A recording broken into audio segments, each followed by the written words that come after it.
Hello.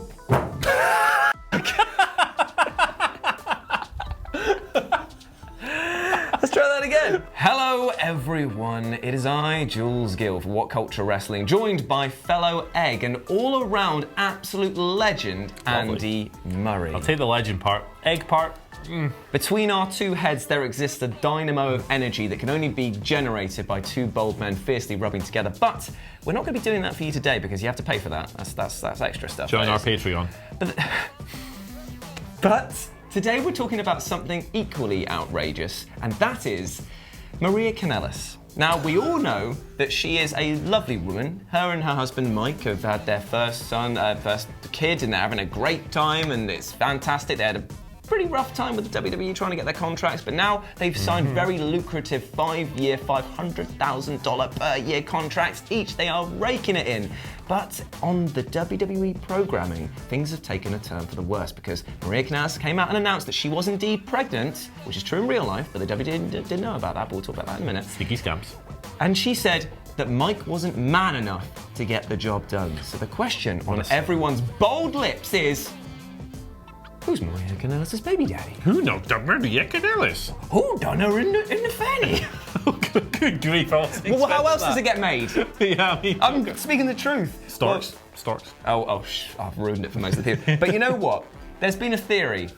And that's right, we're making a video on a theory that's been posted on Reddit about who the baby daddy might be. And do you know what? Journalism! Do you know what, though? For the fact that it does come from Reddit, it is actually a pretty good thing. So we wanted to share with you this thought and maybe speculate on who else it might be. And this comes from Too Sweet Elite.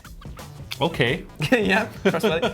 Okay, and they say that they've seen that the post has come around a lot, and they say that there's here's the theory about who might be Maria Kanellis' baby daddy. It may be, according to them, Mr. 24/7 and 205 Drake Maverick. And here's the reasons why.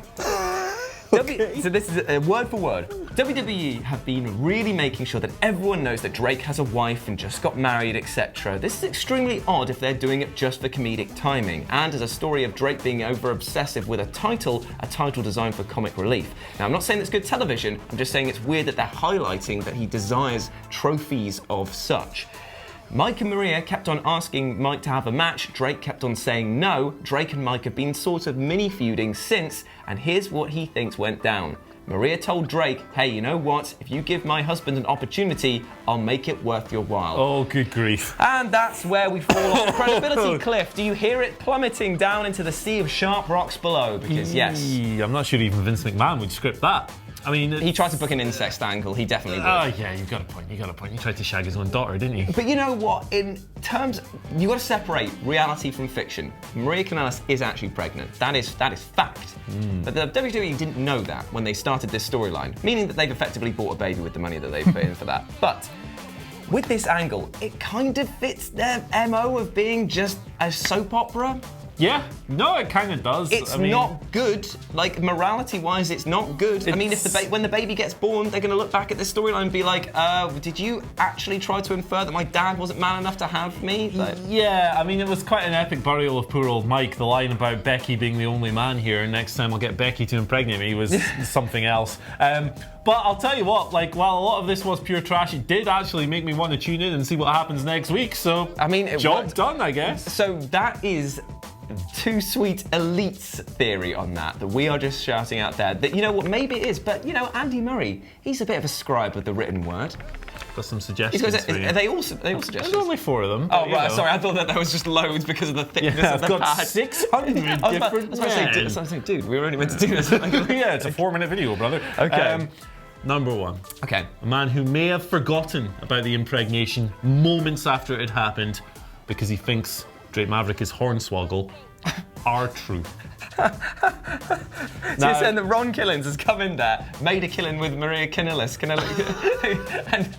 and then just forgot about it. He got out of there quickly. Well, to be fair, we've seen him do a very, very quick roll-up. Yeah, well, we have. Like, I mean, you know, R-Truth, he's a funny guy. He's a charming man. You could easily see why that might happen and why R-Truth might forget about it altogether because he's kind of all over the place. I'm sorry, I've lost myself on just thinking about wrestling moves as sex moves and thinking about how the roll-up schoolboy is just The roll-up schoolboy will get you in jail. My next suggestion, bit more of an obtuse one, but if you followed Maria Kanellis when she was in New Japan as Mike's valet, you know that Carl Anderson was a little bit obsessed with her. Yeah, he was. They did some really weird angle where he was like entranced and he was like dancing away and all this stuff, and AJ was like, stop it, brother, this is stupid. Might be Carl Anderson. I mean, he's got that hot Asian wife, as he likes to mention. Maybe he's been shooting his bullet clubs all over the place. You know Oh, what I'm saying? Rick O'Shea. Got another one. Another two, actually. Slight problem here. This guy's dead, but he is the world's largest love machine. So, do you reckon it was Viscera? Let's move on. Finally, how could it not be? If you're talking about impregnation, if you're talking about sex, if you're talking about shagging, we have to go to the Doyen, the Grand Master, the god of shagging, the champion, the gold medalist of horizontal jogging. Shagger Dave? Oh, I thought you... Right, okay. Shagger Dave? Right, okay, fair enough. I mean, God... His name is Shagger! Imagine if he got himself back into the books of that. Just kind of like, it's like, yeah, I'm back in the WWE officially now because I'm just bonking this. Well, can you imagine, like, I love Dave Meltzer, but can you imagine that man trying to talk to a woman? Apart from his wife. Like, well, hi, I'm Dave Meltzer, so my name's Dave, and I write the Wrestling Observer, and I'll give you a 7-star performance. I was about to say, that's all I can imagine is that. Do you remember that piss take video where he's like shooting 7 stars over the match? Yeah. The only other person that I thought it might be, just because of the fact that he's in every major angle and Vince McMahon will never not let him be, and that is the best in the world, Shane McMahon. Bit off. Yeah, it was a bit there. I'm not practiced that much. But yeah, I can imagine him just there with his sweaty cabbage patch face, kid like. Yeah, he did gasped 30 seconds in, man. And then he would just go like, and then as he's finishing the job, it'd be, whoever it is, I hope that Mike Kanellis batters them. Yeah, you know what? I just don't hope, I hope it's none of these, and I hope that the WWE just leans into the fact that Mike Kanellis is a great dad, and that he deserves to have a kid with his wife. Yeah. Just, why are they making it so weird? Let Mike be, man. Yeah, let Mike be. He's had a hard life. Hashtag, let Mike be. Yeah. Let Mike be. Put it down in the comments below. Best F for respect, or whatever it is they say in the gaming channel, these bloody nerds. Anyway, so that's who we think might be, might be Maria Kanellis' baby daddy. I can't believe we're making this video, but at the same time, it has been an enjoyable one. Thank you very much for joining me, Andy. Sign off with your new nickname, mate. I've been Jules Gilbert. Hey, and I've been Andy Murray. I look like a kiwi fruit. You can go follow me at RetroJ with a 0, and you can follow this kiwi fruit on Andy H. Murray. The H stands for Hank. That's honk.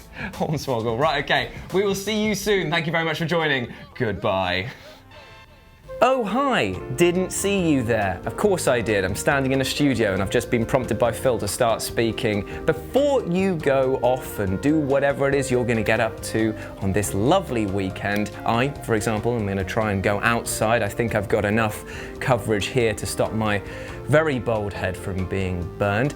In fact, the clouds have just gone over, so I don't even think I need them anymore. Whatever it is you're getting up to, I thought I'd just share something with you. And no, it's not going to be another ad merch or something ridiculous, says the man in about 20 hats. It's going to be about what's going to be coming up on the channel this weekend, so you can plan which content you can look forward to the most. And I'm going to reach into my phone, pull out my phone, I'm going to reach into my pocket, pull out my phone so I can tell you what's going to be coming up.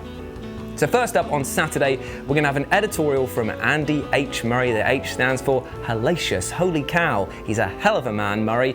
And he's doing an editorial on the time that Triple H got his hand caught in the cookie jar.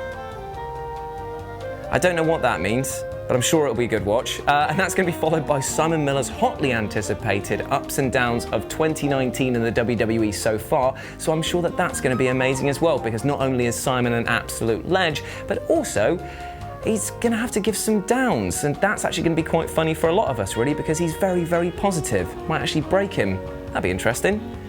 In terms of list content, we've got 10 WWE rematches that absolutely no one wanted to see.